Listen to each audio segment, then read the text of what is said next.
आपल्याला पोलचे पैसे भरायचे नाहीत, लाईनचे पैसे भरायचे नाहीत, मीटरचे पैसे भरायचे नाहीत. नॉर्मल कनेक्शन हे आपल्याला 1 महिन्याच्यात दिलं पाहिजे. हे कंपनीवर बंधन आहे, कायद्यानं बंधन.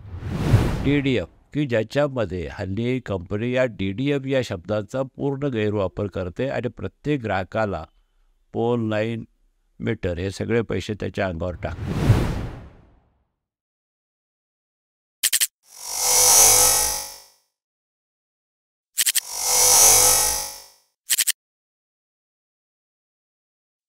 ग्राहकांच्या हिताच्या अनेक गोष्टी आहेत, पण त्या हिताच्या गोष्टींच्यासाठी कंपनी स्वतःहून काही करत नाही. 1-2 महत्त्वाचे मुद्दे मला त्या संदर्भात आपल्याला सांगायचे आहेत. कंपनीनं यावेळेला थोडासा आपल्या धोरणात बदल केला आहे आणि ग्राहकांच्या हिताची काही सर्क्युलर्स आता जाहीर केलेली आहेत नुकतीच, ऑगस्टपासून जानेवारीपर्यंतच्या या काळामध्ये. सगळ्यात महत्त्वाचं जे सर्क्युलर आहे ते सर्व ग्राहकांच्या हिताचं आहे की जो ग्राहक नवीन कनेक्शन मागायला जातो त्या ग्राहकाला हल्ली अनुभव असा आहे, आणि प्रामुख्याने हे औद्योगिक क्षेत्रामध्ये जास्त होतं. घरगुती व्यापारी किंवा जिथं वस्ती भरपूर आहे तिथं काही सहसा होत नाही, पण जिथं थोडं अंतर असतं, पोल टाकावा लागतो किंवा लाईन टाकावी लागते, अशा ठिकाणी लाईनचे पैसे आणि पोलचे पैसे आणि पुन्हा मीटरचे पैसे हे सगळे पैसे ग्राहकाकडून वसूल केले जातात, ग्राहकावर आकारले जातात. हा नेहमीचा अनुभव असंख्य ग्राहकांचा आहे. औद्योगिक ग्राहकांच्या बाबतीत तर हे फार मोठ्या प्रमाणामध्ये घडतं. पण आता कंपनीनं स्वतःच सर्क्युलर काढले, कारण या विषयावरचा लढा 2007 पासून 2016 साली सुप्रीम कोर्टापर्यंत मी नेला आणि आम्ही त्यामध्ये यशस्वी झालो.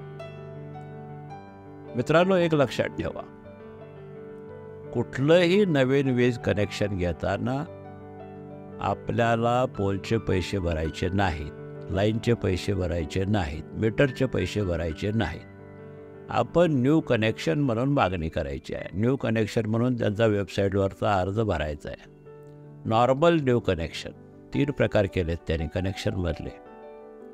नॉर्मल न्यू कनेक्शन म्हणजे पोल, लाईन, मीटर काही न भरता फक्त तुम्हाला पडताळणी फी भरावी लागते, प्रोसेसिंग फी. जोडणी आकार जो कायद्याने त्यांना मंजूर झालेला आहे तो भरावा लागतो. तो 1000, 2000, 5000, 10000 जसा असेल तसा कॅटेगरी वाईज तो भरावा लागतो. आणि डिपॉझिट भरावं लागतं, सिक्युरिटी डिपॉझिट. पण ह्या 3 शिवाय पोलसाठी, लाईनसाठी, मीटरसाठी एक पैसाही आपण भरायचा नाही, हे लक्षात ठेवा. तशा पद्धतीचाच अर्ज दाखल करा. त्याच्याशिवाय त्यांनी दुसरा प्रकार केलेला आहे की तुम्ही खर्च करा, आम्ही तुम्हाला 5 वर्षात 5 हप्त्यात परत देतो. आता अर्थात खर्च लाख, 2 लाख, 5 लाख असा असेल, सामान्य माणसाला ते शक्य नाही. उद्योगांच्या बाबतीमध्ये जर ज्याला शक्य असेल तर त्याने त्या मार्गाने जावं, जर गरज असेल, तातडीची असेल तर. अन्यथा कायद्यानं सुद्धा कंपनीवर बंधनकारक आहे. घरगुती व्यापारी ही सर्वसामान्य कनेक्शन्स किंवा औद्योगिक जिथं वसाहत आहे, शेजारी उद्योग आहेत, अशा ठिकाणी नॉर्मल कनेक्शन हे आपल्याला 1 महिन्याच्यात दिलं पाहिजे. हे कंपनीवर बंधन आहे, कायद्यानं बंधन. एखाद्या ठिकाणी ट्रान्सफॉर्मर बदलावा लागतो, ट्रान्सफॉर्मरची कॅपॅसिटी वाढवावी लागते किंवा थोडी लाईन टाकावी लागते, अशा ठिकाणी 3 महिन्याची मुदत आहे. म्हणजे 3 महिन्यामध्ये तुम्हाला कनेक्शन मिळू शकतं आणि हे कायद्यानं बंधनकारक आहे. आणि तिसरा प्रकार जिथं सबस्टेशन लागतं. आता हा प्रकार तर सर्वसामान्य ग्राहकाच्या बाबतीत सहसा कधी येतच नाही, तिथं मात्र 1 वर्षाची मुदत आहे. पण सबस्टेशन हा प्रकार तुमच्या आमच्या बाबतीमध्ये सहसा कुठं सर्वसामान्य ग्राहकाला येत नाही. मोठा ग्राहक असेल तरच त्याच्या बाबतीत उच्चदाब, मोठा ग्राहक असेल तर त्याच्या बाबतीत तो येऊ शकतो. म्हणजे नॉर्मल कनेक्शन ज्याला घ्यायचं आहे तो घरगुती असेल, व्यापारी असेल, औद्योगिक असेल, त्यानं पोलचे किंवा लाईनचे पैसे भरायचे नाहीत. भरले तर 5 वर्षात 5 हप्त्यात रिफंड घ्यायचे, या अटीखाली भरायचे. त्याला नाव आहे नॉन DDF रिफंडेबल. एक नॉर्मल कनेक्शन म्हणजे जिथं काहीच भरायचं नाही. दुसरं नॉन DDF रिफंडेबल म्हणजे 5 वर्षात 5 हप्त्यात हे पैसे तुम्हाला परत मिळणार. आणि तिसरं महत्त्वाचं म्हणजे DDF की ज्याच्यामध्ये हल्ली कंपनी या DDF या शब्दाचा पूर्ण गैरवापर करते आणि प्रत्येक ग्राहकाला पोल, लाईन, मीटर हे सगळे पैसे त्याच्या अंगावर टाकते. खरं म्हणजे ते पूर्णपणानं चुकीचं आहे. ग्राहकाला काही DDF कनेक्शनची गरजच नसते. DDF म्हणजे ग्राहकाधिष्ठित वितरण सुविधा. आणि हे जे DDF या नावाखाली जे पैसे लावतात ते पैसे लावलेले सुद्धा कायदेशीर नसतात, कारण याने दिलेलं कनेक्शन DDF नसतंच. DDF कनेक्शन कशाला म्हणायचं हा एक वेगळा भाग आहे. त्या तपशिलामध्ये मी आता जात नाही, कारण तो तांत्रिक भाग आहे. फक्त एवढंच सांगतो की सबस्टेशनपासनं एखादा उच्च दाबाचा ग्राहक आहे, सबस्टेशनपासनं त्याच्या कारखान्यापर्यंत त्याच्यासाठी स्वतंत्र लाईन टाकली तर ती DDF खाली, ते सुद्धा त्यानं मागणी केली तर. मागणी न करता नाही. छोटा ग्राहक आहे, घरगुती व्यापारी ग्राहक आहे, ट्रान्सफॉर्मरपासून त्याच्या घरापर्यंत किंवा त्याच्या दुकानापर्यंत स्वतंत्र लाईन टाकली तर ती तेवढीच लाईन हे DDFमध्ये येऊ शकतं. पण DDF म्हणून तुम्ही मागणी केली तर. आता कंपनीनं स्पष्ट सर्क्युलर काढलेलं आहे की कुणाचीही मागणी DDF आहे असं धरायचं नाही, नॉर्मल मागणी असंच धरायचं आणि त्याखालीच तो अर्ज ट्रीट करायचा आणि DDFकडं त्याला वळवायचं नाही किंवा DDF त्याच्यावर सक्ती करायची नाही. आणि परिपत्रकं काढलेले आहेत त्याच्याबरोबर सर्वसामान्यप्रमाणे ग्राहकाच्या ज्या तक्रारी असतात त्या तक्रारींचा निर्णय वेळेत व्हावा याच्यासाठी एक महत्त्वाचं आहे. त्याने प्रत्येक ठिकाणी एक स्वागत कक्ष निर्माण केलेला आहे.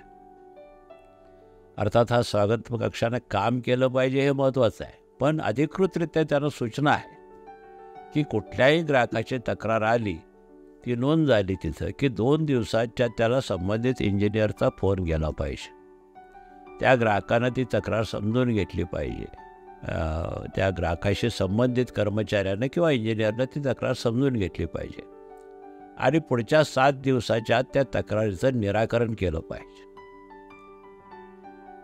त्यामुळं ज्या रोजच्या दैनंदिन तक्रारी असतात अशा तक्रारीच्या बाबतीमध्ये 7 दिवसात त्या तक्रारीचा निकालात काढली पाहिजे आणि त्याच्यासाठी ग्राहकाला त्याने संपर्क केला पाहिजे. हे दुसरं एक महत्त्वाचं त्याने परिपत्रक काढलेलं आहे.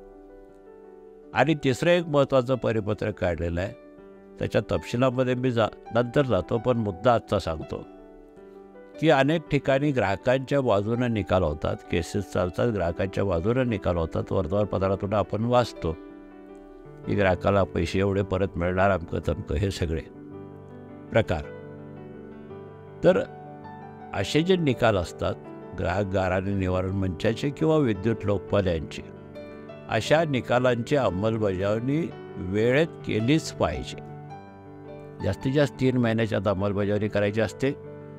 ती अंमलबजावणी वेळेत केली जात नाही. अनेकदा आम्ही हायकोर्टात जाणार आहोत असं सांगितलं जातं, प्रत्यक्षात हायकोर्टात जातही नाहीत आणि मग त्या ग्राहकाच्या बाजूने निकाल असूनसुद्धा त्याला न्याय मिळत नाही. त्याच्यासाठी स्पष्ट परिपत्रक काढलेलं आहे की तुम्ही हायकोर्टात जाऊन स्टे घेतलात 3 महिन्याच्या आत तरच तो स्टे लागू आहे, नाहीतर तुम्ही आधी निकालाची अंमलबजावणी करा आणि नंतर मग काय तुम्हाला हायकोर्टात करायचं ते करा. हे कंपनीनं स्वतः सांगितलं आहे.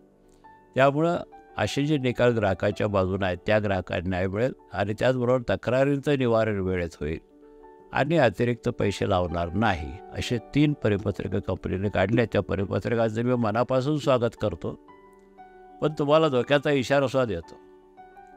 कायदे खूप आहेत, अंमलबजावणी कुठे आहे? नियम खूप आहेत, अंमलबजावणी कुठे आहे? आणि हे प्रत्येक क्षेत्रात आहे. तसं विजेच्या क्षेत्रातसुद्धा हे होण्याची शक्यता आहे, हे काही नाकारता येणार नाही आपल्याला. जरी सर्क्युलर आला असला, स्वागत कक्ष निर्माण केला असला, तरी प्रत्यक्षात अंमलबजावणी होईलच कशावर. त्यामुळं अंमलबजावणी झाली पाहिजे याच्यासाठी ग्राहकाने आग्रह धरला पाहिजे आणि जिथे काही अडचणी येतील तिथं आमच्या विविध ग्राहक संघटनेसारख्या किंवा विजेच्या क्षेत्राशी संबंधित लोकांशी बोललं पाहिजे आणि न्याय मिळवला पाहिजे. शेवटी न्याय मिळवणं हा आपला हक्क आहे आणि न्यायानं वागणं हे त्यांचं कर्तव्य आहे. हे आपण ग्राहकाने लक्षात ठेवूया आणि याचा उपयोग करून घेऊया, एवढं मी सांगतो. आणखी तपशील पुढच्या भागात.